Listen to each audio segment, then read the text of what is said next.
Et coucou tout le monde, on se retrouve aujourd'hui donc pour l'épisode 5 de One Piece qui s'intitule Un dîner au baratier. Donc là, pareil, nous allons avoir l'épisode 5 et 6 qui vont se suivre et qui en fait font une seule et même histoire. Mais pareil, je vais vous le scinder en deux comme dans les épisodes. Donc nous avons en début d'épisode une petite guéguerre, donc parce que vous vous rappelez que le grand-père de Luffy, donc le vice-amiral Garp, l'avait retrouvé et donc en fait ils se combattent en mer. Et nous avons l'épisode qui commence comme ça, en fait, avec donc Luffy qui voit son grand-père, l'entourage de Luffy qui est donc un petit peu dérangé d'apprendre cette information, parce que du coup, ils n'étaient pas du tout au courant que Luffy est censé être de l'autre côté de la barrière, quoi, que son grand-père est dans la marine. Donc bon, il y a un petit questionnement, une petite interrogation, une petite incompréhension, mais ça va pas plus loin. Franchement, dans cet épisode-là, il se pose la question deux, trois fois tout le long de l'épisode, mais sans plus. Voilà, c'est vraiment, euh, voilà, pour l'instant anecdotique. Donc on a une petite bagarre comme ça entre les deux navires, et on a le combat qui est donc vraiment oui, le combat qui représente bien, je pense, le manga au vu du combat, c'est-à-dire qu'à la fin on a Luffy qui vraiment, comme je vous avais dit, il a mangé quand il était enfant un fruit particulier qui fait qu'il devient très élastique, et il envoie un boulet comme ça avec son bras très très fort vers son adversaire, et on a ce vice-amiral qui perd patience, qui est énervé, qui lance pareil un boulet à main nue, donc le truc très improbable, donc très manga certainement. Et donc voilà, c'est quand même c'est le côté sympa du combat. Et on a le donc Garp qui donc l'équipage de Luffy arrive à semer la marine, et on a Garp qui il a un sourire, un petit sourire, un petit regard un peu amical. Enfin, on voit que c'est comment dire, il y a de l'affection. On voit c'est comme s'il y avait un peu de fierté, quoi. Il voit que son petit-fils se débrouille pas mal, il en a sous le pied, il arrive à l'affronter et à gagner contre lui, quoi. Donc malgré tout, il y a quand même un peu de fierté. Enfin, moi je l'ai ressenti comme ça, en tout cas de la part de Garp à ce moment-là. Donc voilà. Donc l'équipage de Luffy donc vogue jusqu'à un endroit qui s'appelle donc le Baratier, qui est un endroit, une espèce de comment dire, d'auberge maritime, si on peut dire ça comme ça, c'est-à-dire un bateau tout simplement avec terrasse, je sais pas quoi, enfin, mais vraiment en pleine mer, quoi. Voilà, un petit truc, voilà, un restaurant en pleine mer. Et donc ils arrivent dans cet endroit, et là donc ils prennent un repas, tout ça. Excusez-moi si j'ai la voix un petit peu, parce que j'ai pris froid, donc si des fois il y a la voix qui tremble ou qui est un petit peu rock, c'est normal, j'ai très mal à la gorge. Donc en fait ils partagent un repas, c'est vraiment très, enfin ça reste convivial, et on voit en fait dans cette scène de repas qu'en fait l'équipage est soudé, ça devient vraiment un équipage et pas juste des compagnons de fortune ou des compagnons de route, ou voilà. On voit vraiment une espèce de camaraderie qui se forme, des clins d'œil complices, voilà, enfin des regards complices, il y a quelque chose, on sent vraiment là qu'il y a un cap est passé entre tous, et ils sont vraiment devenus potes, camarades, voilà. Donc, dans cet épisode-là, nous faisons la connaissance d'un nouveau personnage, donc qui s'appelle Sanji, et qui est cuisinier dans dans ce baratier. Donc, c'est un blond avec une grande mèche sur le devant, bref, et qui est sous les ordres du chef cuistot qui s'appelle Zef, si je ne me trompe pas. Et donc nous voyons tout de suite qu'il y a un espèce de petit comment on pourrait dire, rapport un peu de force entre les deux. C'est un peu je t'aime moi non plus entre Zef et Sanji, mais on sait pas pourquoi, pareil, on sait pas quel est leur lien réel. Est-ce que c'est juste un chef qui dont c'est son employé? Est-ce que c'est quelqu'un de sa famille? Est-ce que c'est voilà, on sait pas. Mais en tout cas, on voit qu'il se crêpe le chignon, mais ça reste pareil, toujours très on voit, même si Zef est beaucoup plus bourru, beaucoup plus voilà, on sent que ce personnage a une émotion en lui qu'il est bon. Et on sent il se passe quelque chose avec ce Sanji, mais on sait pas trop quoi, on sait pas pourquoi. C'est comme si il faisait tout en fait pour se faire détester, pour que Sanji parte en fait de cet endroit, voilà. Mais enfin, de ce que j'ai analysé encore une fois, hein. Et après, on verra ce qui va se passer, bien sûr. Mais voilà, et on sait pas trop pourquoi à ce point, alors qu'on sent finalement un amour, ouais, des sentiments entre eux, qui soient paternels, fraternels, ce que vous voulez, mais on sent qu'il y a quelque chose. Et moi, j'ai toujours il y a beaucoup, je trouve, de rapports comme ça, de mentor ou de père-fils, ou un peu ces métaphores-là entre beaucoup de personnages, je trouve. Et je retrouve ça entre Sanji et Zef. Donc voilà. Et je ressens pas de méchanceté entre les deux. Je me dis pas que ça va être forcément des méchants. Et pareil, comme dans l'épisode d'avant avec Usopp, je me dis que ce petit Sanji et voire peut-être Zef vont faire partie de l'équipage peut-être de Luffy. Donc nous avons ce rapport de force, donc voilà, Sanji désobéit, je sais plus trop ce qu'il fait, mais enfin il désobéit, enfin il se passe un truc, et donc il est rétrogradé au titre de plongeur. Zef interdit à Sanji de cuisiner, bref. Et en même temps que l'équipage de comment il s'appelle, Luffy mange, bien entendu, ils n'ont pas de quoi payer. Donc pour payer le dû et tout ce qu'ils ont mangé, le chef fait travailler Luffy en tant que plongeur aussi, je crois. Et c'est comme ça en fait qu'il fait la connaissance de Sanji. Et donc en fait, il se confie, et Sanji lui dit qu'en fait il a un rêve, c'est de connaître All Blue. Alors All Blue, c'est censé être une mer, la mer entre toutes les mers, où il y aurait, ça serait en gros le paradis des cuistots. Donc ça, pour faire un parallèle avec ce que mon mari m'a dit de ce qu'il connaît du manga, de ce qui lui reste en mémoire, c'est qu'en fait, pour se représenter la carte, si on peut dire, de cette série One Piece, donc elle serait divisée en quatre mers, donc en gros nord, sud, est, ouest, et au milieu il y aurait une mer, voilà, qui se prénommerait donc All Blue, et qui rassemblerait donc tout, qui serait très riche, mais riche de matières premières, quoi, c'est-à-dire de poissons, de tout ça, et donc ça serait voilà le paradis des cuisiniers et de voilà. Donc apparemment c'est le rêve de ce Sanji qui veut aller là-bas et donc certainement faire carrière en tant que cuistot, chef, je sais pas, voilà là-bas. Donc voilà, donc cette connexion avec Sanji se fait comme ça. Nous voyons dans l'épisode un petit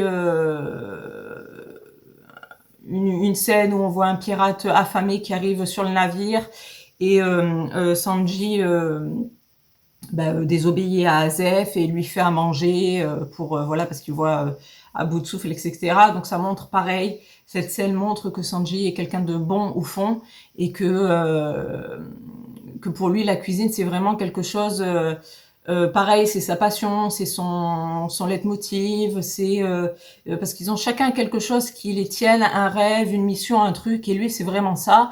Mais c'est pas juste cuisiner, pour lui la cuisine c'est vraiment sauver les gens, quoi, les rendre heureux, les rendre bien par ce métier, quoi. Voilà. Donc voilà, ça j'ai trouvé que cette scène qui au demeurant est assez insignifiante, parce que la personne qui arrive et qui est affamée, après on n'en voit plus parler. En tout cas dans la série, dans le manga, je ne sais pas.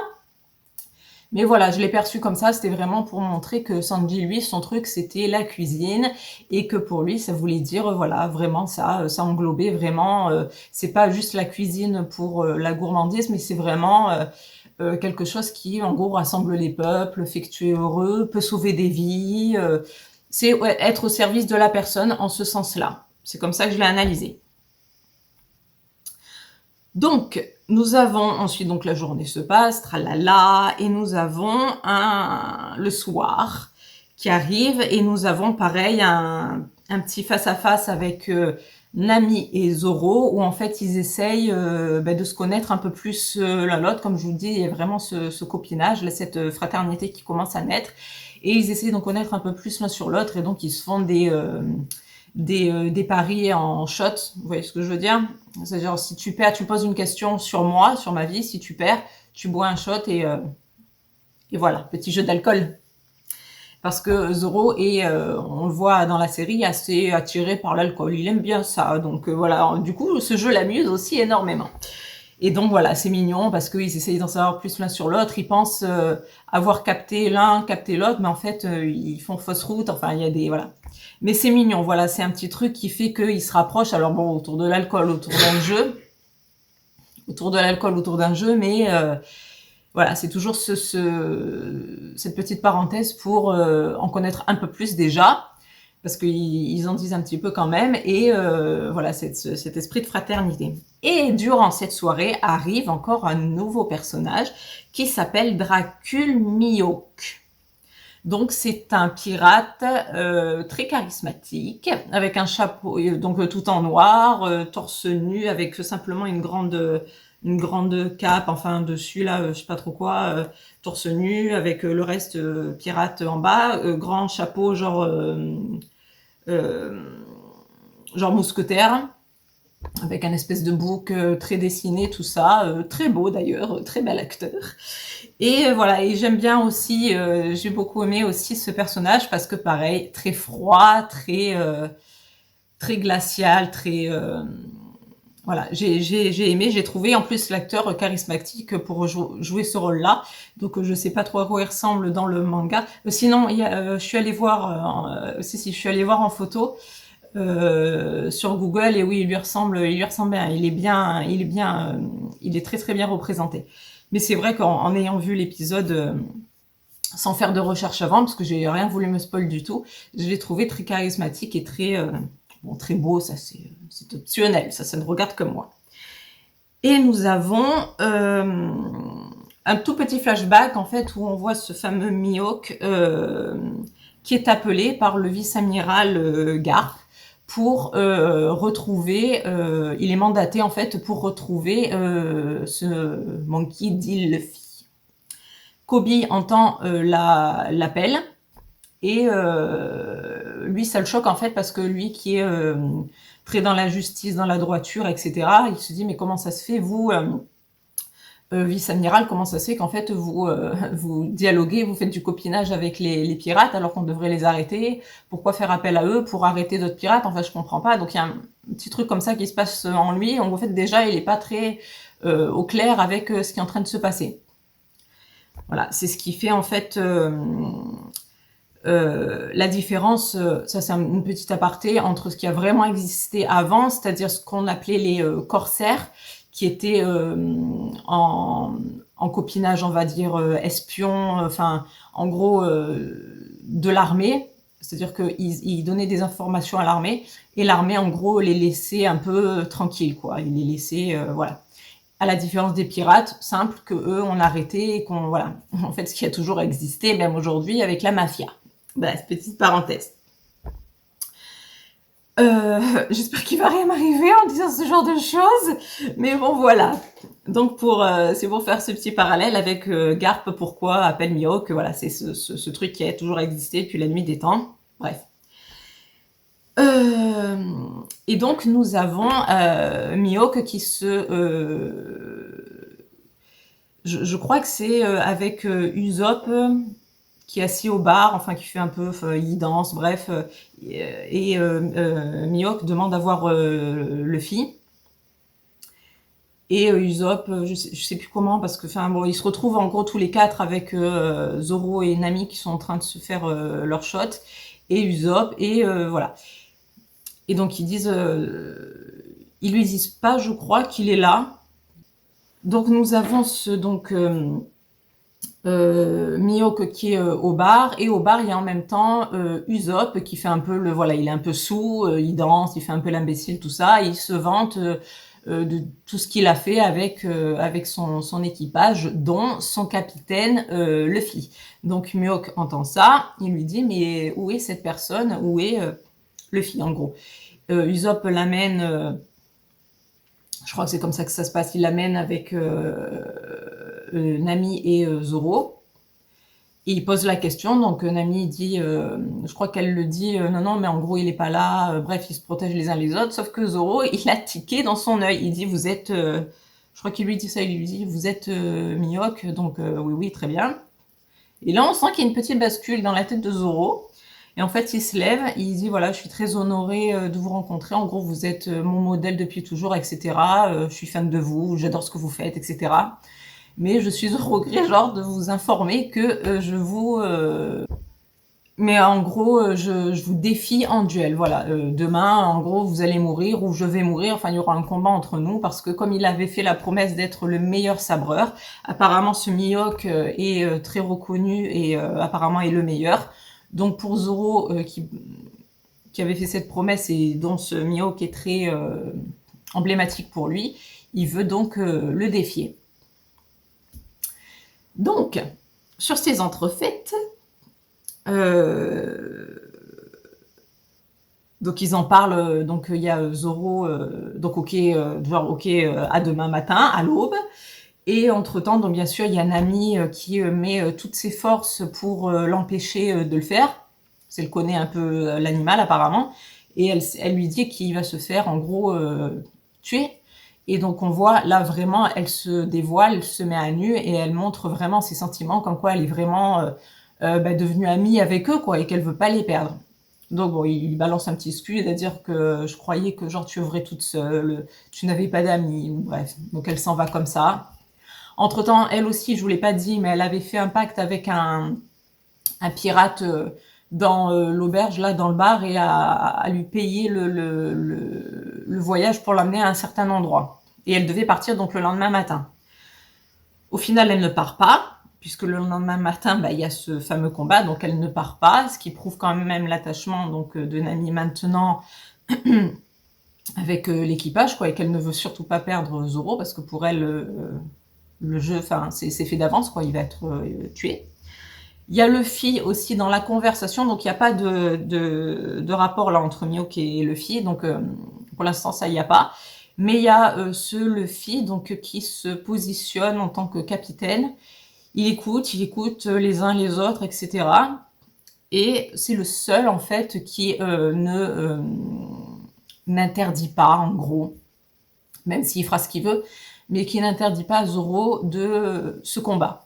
Donc incompréhension de Nami, qui dit mais pourquoi, mais il va se faire tuer, etc. Il dit oui, mais en gros c'est sa raison d'être, je peux pas l'empêcher d'être ce qu'il a décidé d'être, la promesse qui s'est faite, etc. Donc incompréhension de tout le monde. On voit que Luffy de toute façon il ne veut pas perdre Zoro non plus, hein, très clairement. Mais c'est comme ça, en se positionnant en tant que capitaine et en ayant une certaine philosophie, c'est je peux pas t'empêcher, c'était ce pourquoi. En gros, c'était pas le deal, mais bon, voilà, c'est ta raison d'être. C'est moi, mon équipage, ok, mais tu avais quelque chose qui passait avant moi, avant l'équipage, donc advienne que pourra. Donc, le lendemain matin arrive et nous avons donc la scène, et qui sera la scène finale du combat entre excusez-moi, poisson rouge, ce Mihawk et Zoro. Très joli combat. Très joli combat, très mignon. Enfin très mignon. On s'entend, hein, mignon dans le sens un peu novateur, un peu. Moi j'aime ces combats là où il y a vraiment, pareil, une dichotomie, le mot est peut-être un peu fort, mais vraiment une différence entre l'un et l'autre. Il y en a un qui est vraiment extrêmement fort et l'autre qui est fort, mais pas autant. Et donc en fait, on voit Zoro avec ses 2-3 sabres combattre, mettre tout ce qu'il peut dans le combat, et on a le Mihawk là qui sort un tout petit truc comme ça, une toute petite mini épée, et qu'il combat très voilà. Et il combat comme ça, donc à une seule main, les mains dans le dos, ils combattent comme ça à l'épée. Et ça, j'ai trouvé ça un très très beau combat aussi, qui change un peu quoi, et très joli, des jolies figures, des jolies cascades, enfin très très beau combat. Donc en fait voilà, Mihawk combat avec un petit comme je le disais, sa toute petite épée, tout ça. Donc Zoro donc se fait planter vers là. Et donc il est blessé. Et en gros, il lui dit, en gros, arrête les frais, je veux vraiment, en gros, que tu me respectes et que tu combattes vraiment. C'est-à-dire, en gros, tu me lâches ce petit canif et tu me sors ton épée, enfin ton outil vraiment de tous les jours, et on va vraiment s'affronter. Donc hop, petite bascule, pareil, changement de regard, changement de tout, changement d'ambiance. On a vraiment, là, parce que jusque-là, c'était un petit peu de l'amusement, un peu de genre... Et puis on voit aussi ce Mihawk qui a une certaine empathie pour ce Zoro. Donc, petit début de combat sérieux, mais un peu plus léger. Mais quand Zoro demande vraiment à être combattu et être pris au sérieux et être respecté, nous avons des très jolis plans avec Mihawk qui sort sa très grande épée, Zoro qui sort son dernier sabre, le blanc, qui le met entre les dents, le fameux clin d'œil. Et là, nous avons donc combat final. Zoro, on voit le changement de regard, la détermination. Hein, le pauvre, il y met toute sa détermination, mais il fonce sur Mihawk. Mihawk lui fait un coup et donc ils s'affrontent. Vous voyez le truc, hop, ils se confrontent. Et quand Zoro arrive de l'autre côté, qu'est-ce qui se passe? Mihawk lui a défoncé ses 2 sabres. Donc il lui en reste plus qu'un, le blanc. Il ne reste plus que son sabre blanc. Et là, en gros, pour lui, c'est l'honneur asiatique. Enfin voilà, tout est bafoué, en gros, il a plus d'honneur. Enfin, il faut qu'il meure dans l'honneur. Hein. Un peu comme quand il Sarakiri, là. Bref. Et donc, en gros, Mihawk va porter le coup de grâce à Zoro. Et donc, donc on le voit Zoro de dos, et nous avons Mihawk face à nous, dans l'écran, et il lui donc sort le truc, et le balafre, comme ça. Voilà, il lui fait une balafre, comme ça. Mais il s'échange 2-3 mots. En gros, genre, on comprend dans les yeux de Mihawk qu'il voit que Zoro est courageux, qu'il est très honoré de tout ça, qu'il a une quête et tout, mais qu'en gros, tu vas pas mourir comme ça. Donc, en gros, je t'ai mis une branlée, mais c'est pas ton heure, tu vas pas mourir. Donc bon, il lui dit voilà, c'est pas ton heure, tu vas pas mourir, voilà. Et Mihawk s'en va comme ça. Et donc nous avons Zoro par terre avec une balafre énorme. Là, pour nous, clairement, il va mourir. Hein. Il a donc Nami, Usopp et Luffy. Et je sais pas s'il y a, comment il s'appelle, Sanji, je me rappelle plus. Mais enfin bon, peu importe. Et je crois qu'il est pas là. Et donc bien sûr, tout le monde pleure Zoro, tout ça. Et on a vraiment Luffy très proche de Zoro. Zoro qui en gros lui demande pardon, est-ce que je t'ai déçu, est-ce que voilou, enfin les grands émois de scène finale quand quelqu'un va mourir. Et Zoro fait une dernière promesse, je trouve aussi très très émouvante, cette scène où en fait il brandit à bout de souffle le dernier sabre qui lui reste, le sabre blanc. Et il lui dit je fais la promesse de ne plus jamais perdre aucun combat jusqu'à arriver à combattre Mihawk. Voilà, et dernier souffle, il lâche son truc et il tombe dans les vapes. Et donc nous avons non, Zoro ne meurt pas, ne meurt pas. Et blackout, fin d'épisode. Voilà. Donc ça va s'arrêter là-dessus. Donc moi, mon ressenti sur cet épisode, très bien, très bon épisode. Nous avons pareil ces liens qui se rapprochent. Nous avons, comme je vous disais, un effet un peu de mentor paternel, bref, entre ce Sanji et ce Zef, que je pense qu'on va connaître plus dans l'épisode qui va se suivre tout de suite après, ce qui va être le cas de toute façon. Nous avons ce nouveau personnage, la Mihawk, très charismatique pour moi, qui est très bien choisi, très belle, très beau personnage. Et voilà, et cette dernière promesse, voilà, vraiment ce lien entre tous et cette finale, très joli combat et jolie dernière promesse, voilà. Et donc on ne sait pas ce qui va advenir de Zoro. Donc ça, on le saura au prochain épisode. Donc moi, voilà, j'adorais aussi ça. C'est vrai que je vous l'ai pas dit, mais dans chaque épisode, que ce soit du 1 au dernier, il y a toujours un peu quelques musiques. Je tenais à le souligner aussi, c'est important ou pas, non, mais je le dis. J'ai adoré aussi toutes les musiques qu'il y avait en arrière-fond dans chaque épisode. J'ai beaucoup aimé les musiques qu'il y avait dans la série, petit aparté. Et voilà, donc très bel épisode aussi, très émouvante, petite larme à la fin, donc validé bien évidemment. Voilà, donc ça c'est pour ma part. Mon mari, donc maintenant nous passons à la partie un peu plus geek de la chose.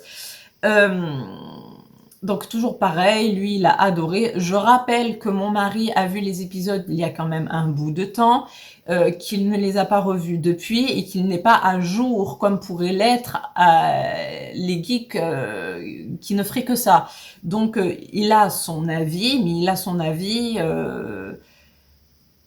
de geek, papa, de famille nombreuse d'aujourd'hui. C'est-à-dire qu'il a sa vie, maintenant sa famille, son métier, d'autres pôles aussi d'activité, et il n'est plus simplement geek. Donc peut-être qu'il y aura des oublis ou des choses un peu moins pointues que ce que je vous disais en tout début en fait d'épisode, hein, que certains qui sont vraiment à fond et qui connaissent tout par cœur. Donc lui, pour sa partie geek, ouais, parce qu'on m'a dit que ça m'allait bien comme ça. Donc, pour la partie geek de mon mari, a adoré l'épisode.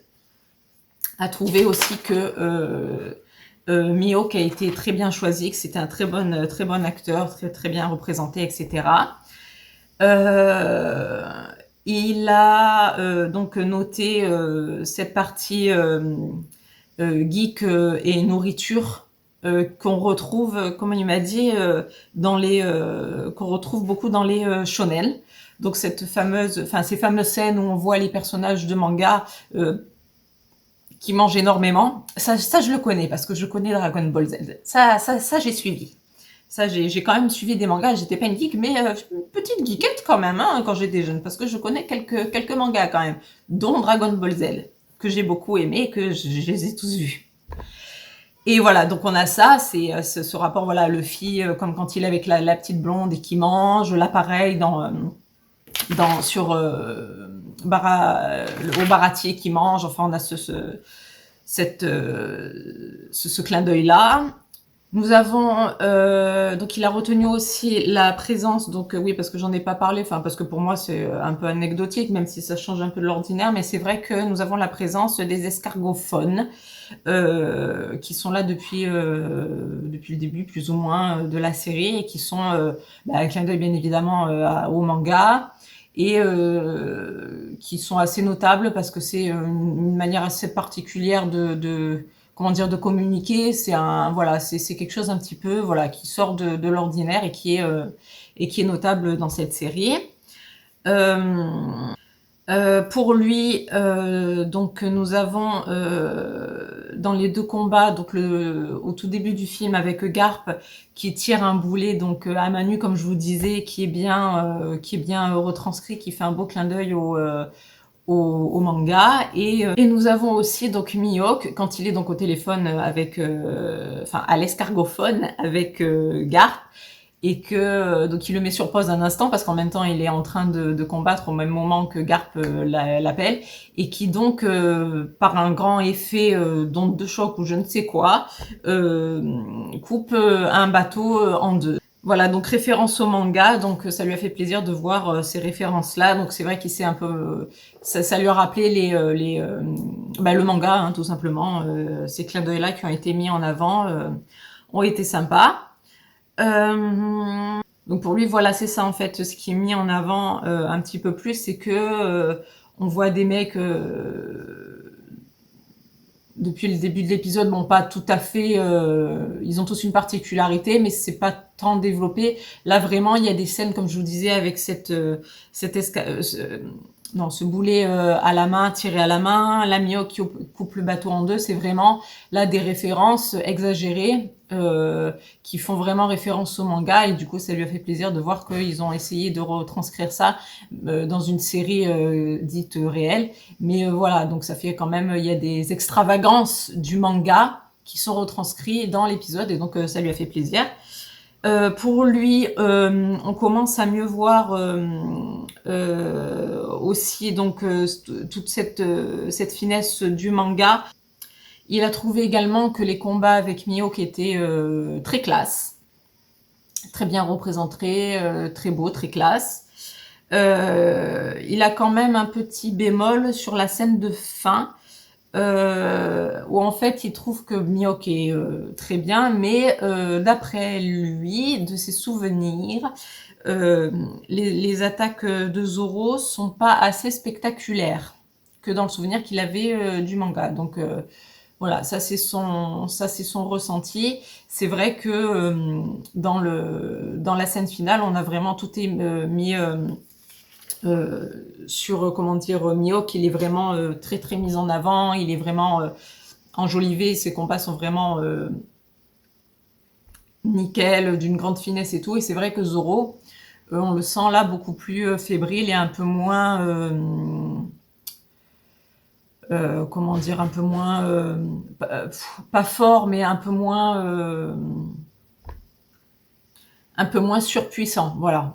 Il y a un peu moins d'extraordinaire dans les combats de Zoro quand il combat Mihawk. Et c'est vrai que ça se ressent. Enfin, moi, je l'ai ressenti et du coup, mon mari me l'a confirmé. C'est vrai que Zoro était mis un petit peu plus de côté. C'est dommage que ces cascades à lui soient un petit peu moins spectaculaires que celles de Mihawk. Bon, c'est pas un combat non plus extraordinaire, mais Mihawk est quand même beaucoup plus mise en avant dans la force, l'agilité, la détermination, tout ça. Enfin, je sais pas. C'est vrai que Zoro, on le sent beaucoup plus. Ben, comme je vous disais tout à l'heure, on sent vraiment une différence entre les deux. Donc voilà. Après, est-ce que c'est voulu ou pas? Bref.